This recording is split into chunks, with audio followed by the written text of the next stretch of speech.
دوستو آداب، میں علی عادل خان اور آپ دیکھ رہے ہیں ٹائمز آف پیڈیا چینل۔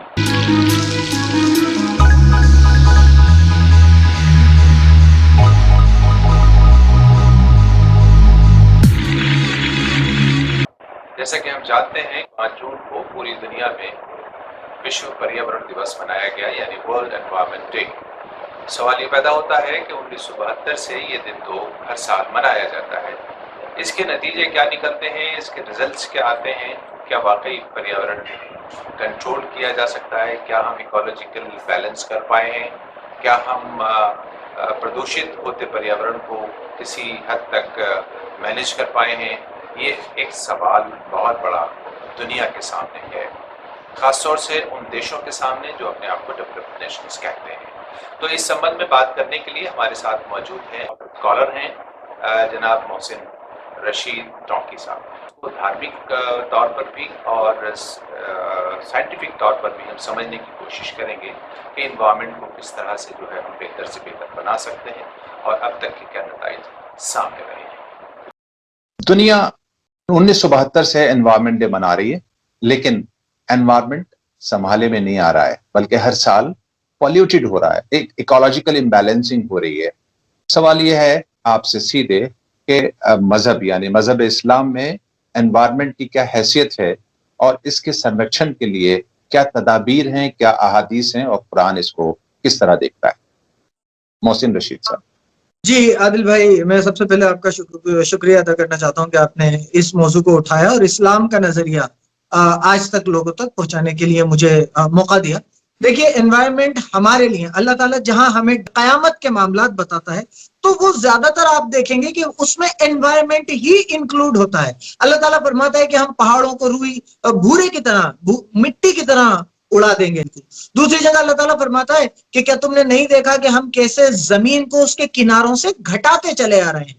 تو یہ بات سمجھنے کی ہے کہ 1400 سال پہلے کسی کو نہیں پتا تھا کہ گلیشیئرز پگھل رہے ہیں، لیکن اب جا کے ہم اس بات کو سمجھ پا رہے ہیں کہ یہ جو اللہ تعالیٰ قرآن میں فرماتا ہے کہ ہم زمین کو اس کے کناروں سے گھٹاتے چلے آ رہے ہیں، یہ واٹر لیول کی بات ہے جو گلیشیئرز پگھل رہے ہیں۔ ایسے ہی اللہ تعالیٰ نے انوائرمنٹ کو بہت زیادہ ڈسکس کیا ہے۔ قرآن کی ایک آیت کو مان لیں، 2 سورتوں کی ایک ایک آیت کو مان لیں، ایک سورہ الانعام ہے اور ایک سورہ الاسراء ہے۔ ان دونوں کی ایک ہی قسم کی 2 آیتیں، جس میں ایک میں اللہ تعالیٰ فرما رہے ہیں کہ فضول خرچی نہ کرو، فضول خرچی کرنے والے شیطان کے بھائی ہیں۔ یا وہ ایشور جو ہے وہ ہم سے کہتا کیا ہے؟ دیکھیے، فضول خرچی کا مطلب یہی نہیں ہے کہ ہم پیسہ فضول میں خرچ کریں۔ ہمارے پاس جو بھی ریسورسز ہیں ہم انہیں وائزلی یوز کریں، ہم انہیں ان کے جیسا کہ ان کو یوز کرنے کا حق اس کے اکارڈنگ یوز کریں۔ اب مان لیجیے ہم اس پہ انوائرمنٹ کیسے ریلیٹڈ ہے، مان لیجیے میرے گھر میں 3 AC ہیں تو یہ بھی فضول خرچی میں آتا ہے۔ ہم پانی کی بات کریں گے، چلیے پانی ہم جہاں پر 3 مگوں سے کام چلا سکتے ہیں وہاں ہم 3 بالٹیوں کا پانی بہائیں، گاڑیوں کو فضول میں دھوتے رہیں، تو یہ ساری چیزیں یہ انوائرمنٹ سے ہی ریلیٹڈ ہیں۔ آپ جتنی انرجی کنزیوم کریں گے، اگر آپ 3 AC چلائیں گے اور اس کی جگہ 1 AC چلائیں گے تو ہیٹ کم نکلے گی، ہیٹ کم جنریٹ ہوگی، انرجی کم یوز ہوگی، ریسورسز لوگوں کے لیے بچیں گے۔ تو ایک آیت تو یہ ہو گئی کہ ہمیں فضول خرچی نہیں کرنا ہے۔ آپ کی گاڑی سگنل پہ کھڑی ہے، اگر آپ کو پتا ہے جام لگ گیا اور آپ بند کر کے بیٹھ سکتے ہیں تو اس ڈیزل کی بھی فضول خرچی نہ کریں، پیٹرول کی بھی فضول خرچی نہ کریں۔ اگر ہم جتنا ہم ریسورسز کو بچا سکتے ہیں اتنا ہم اس لیے بچائیں کہ ہم اللہ کے حکم کو ماننا چاہتے ہیں۔ تو ایک جو کنسپٹ ہے انوائرمنٹ کا، وہ تو یہ قرآن سے آپ کے سمجھ میں آیا کہ ہم فضول خرچی کر کے۔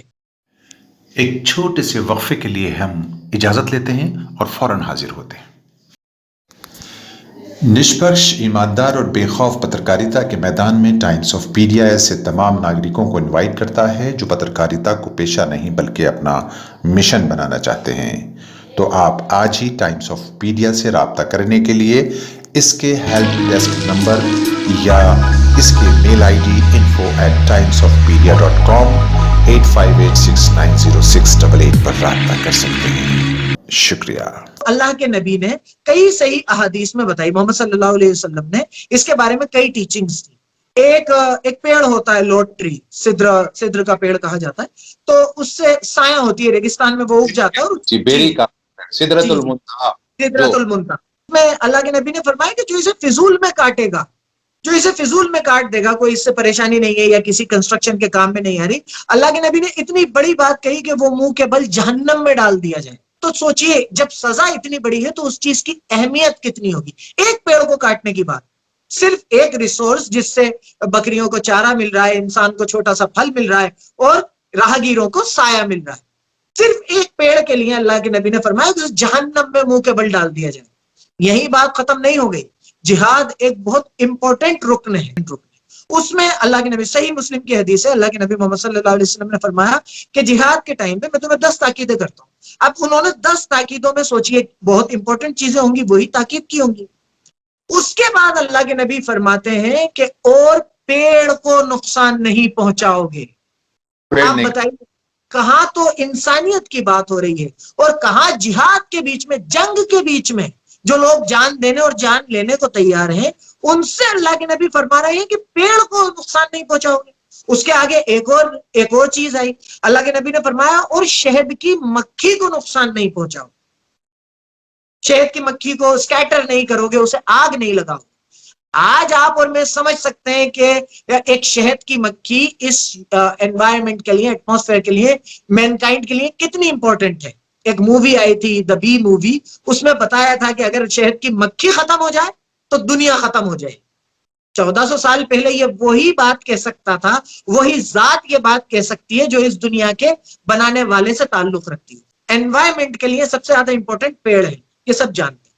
اس کے ساتھ اللہ کے نبی نے فرمایا، صحیح بخاری، یہ صحیح بخاری کی روایت ہے کہ جس نے ایک بیج بویا یا ایک پیڑ لگایا اور پھر اس سے کسی پرندے کو کھانا ملا، کسی چرندے کو کھانا ملا، کسی راہگیر کو اس سے کھانا یا اس کی سایہ ملی، وہ صدقہ جاریہ ہے. جی رشید صاحب، اسلام کی یہ تعلیمات جو بہت امپورٹنٹ ہیں، آپ نے جہاد سے قرآن کے ریفرنس میں اور پس منظر میں بتایا، احادیث کے ریفرنسز میں آپ بات کر، جہاد جیسا متبرک اور جہاد جیسا پوتر عمل، وہاں پر بھی پیڑوں کو نہ کاٹنے کی بات کہی جا رہی ہے. ظاہر ہے کہ بہت امپورٹنٹ ہے، لیکن افسوس کی بات یہ ہے کہ جس کمیونٹی کو ایڈریس کر کے یہ بات کہی جا رہی ہے، یعنی مسلمان کو، وہی اللہ کے رسول کی ان احادیث پر عمل نہیں کر پا رہا ہے، اور وہ ضرورت اور بے ضرورت پیڑ بھی کاٹ رہا ہے اور وہ پولوشن بھی پیدا کر رہا ہے. فضول خرچی تو اس کا گویا شعار بن گیا ہو، جیسے میری گاڑی میرا پیٹرول، میں تو بند نہیں کرتا. اس بیچارے کو یہ نہیں پتا کہ اللہ کے رسول صلی اللہ علیہ وسلم فضول خرچی کرنے والوں کو پسند نہیں فرماتے، اور اللہ بھی پسند نہیں. بالکل، آپ شیطان کے بھائی ہیں. شیطان کے بھائی ہیں، اور شیطان عدو مبین ہے، وہ کھلا ہوا دشمن ہے انسان. تو آپ نے جو باتیں اس وقت قرآن کے پس منظر میں یا پھر احادیث کے ریفرنسز میں رکھی ہیں انوائرمنٹ پریزرویشن کے سلسلے میں، یہ بہت امپورٹنٹ ہے. آپ نے شاید پانی کا بھی ذکر کیا ہے کہ پانی کو کیسے پریزرو کیا جا سکتا ہے. مجھے آپ کے پانی کی جب آپ بات کر رہے تھے تو مجھے یاد آیا کہ اللہ کے رسول کی حدیث ہے کہ جب تم وضو کے لیے پانی لو تو فضول خرچی پانی کی نہ کرو، یعنی وضو جیسے عمل کے لیے. بالکل بالکل. مجھے یاد آتا ہے کہ ایک لوٹا ہوا کرتا تھا، پتہ نہیں راجستھان میں جہاں کہ آپ ہیں وہاں وہ لوٹا ہوتا ہے کہ نہیں ہوتا، وہاں لٹیا چلتی ہے جس میں ایک ٹوٹی لگی ہوتی ہے، جی بدھنا جس کو آپ بولتے ہیں. تو وہ بدھنے کا مجھے لگتا ہے کانسیپٹ ہی یہ تھا کہ کم سے کم پانی میں زیادہ سے زیادہ کام لیا جا سکے. اور اسلام فطری مذہب ہے اور یہ واقعی انسانیت کی فلاح اور بہبود کے لیے ہی بنایا گیا ہے. اور اس زمین اور آسمان کا بنانے والا رب جس نے انسان کو بھی بنایا ہے، وہ انسان کے حق کی بات کرتا ہے اور اس کو ہمیشہ سکون میں رہنے کے لیے احکامات جاری کرتا ہے. اس سب کو اپنے دھرم کی طرف لوٹنا ضروری ہے. آپ کو یہ بتانا ضروری ہے کہ اگر آپ اس دنیا میں انسانیت کو نقصان پہنچانے والے کام کریں گے تو اس کے گھر جا کے آپ کو اس کی سزا بھگتنا ہی پڑے گی. دین کی طرف خالص کوئی سا بھی مذہب ہو، جو ایک شکتی جو ہم سب کو بنانے والی ہے، اس کی طرف لوٹانا چاہیے. گورنمنٹ کو اسٹرانگ سٹیپس لینا پڑیں گے ان چیزوں کے لیے کہ چیزیں دوبارہ یوز ہو سکیں. اور جیسا آپ کو بھی پتا ہے، مجھے بھی پتا ہے، اب زمانہ جا رہا ہے ڈیجیٹل کی طرف، تو ہمیں زیادہ تر گورنمنٹ کو سخت قدم اٹھانا پڑیں گے. آپ نے نوٹوں کے اوپر تو سخت قدم اٹھا لیا، تو آپ پیپر پہ سخت قدم کیوں نہیں اٹھا؟ جتنے بھی ایسی چیزیں ہیں کہ مائننگ ہو رہی ہے بے تحاشا پیڑوں کو کاٹ کے، لاکھوں پیڑوں کو کاٹ کے صرف کچھ انڈسٹریلسٹ کو فائدہ پہنچانے کے لیے. کب ہماری ہرس اور ہماری ہوس کب ختم ہوگی یہ بتائیے. مختصراً اس کو یوں کہہ سکتے ہیں، آپ یہ کہنا چاہتے ہیں کہ ہم لوگوں کو ایکولوجیکل بیلنسنگ کے لیے اور انوائرمنٹ کو سنتولت رکھنے کے لیے اپنے اپنے مذاہب کی طرف لوٹ کر آنا ہوگا، اور تمام مذاہب کے اندر فضول خرچی کے لیے منع کیا گیا ہے، اور چیزوں کی ریسائکلنگ کا بھی وہاں کہیں نہ کہیں پروویژنز رکھے گئے ہیں. محسن صاحب، آپ ہمارے ساتھ اس گفتگو میں شامل ہوئے، آپ نے اپنا قیمتی وقت نکالا، بہت بہت شکریہ. ہم جلدی ہی حاضر ہوں گے آپ کے ساتھ پھر کسی ایک نئے مدعے کے ساتھ. آپ ہمارے ساتھ بنے رہیے. بہت بہت شکریہ. بہت بہت شکریہ عادل صاحب، میں آپ کا بہت شکریہ ادا کرتا ہوں کہ آپ نے مجھے یہاں وقت دیا. Thank you.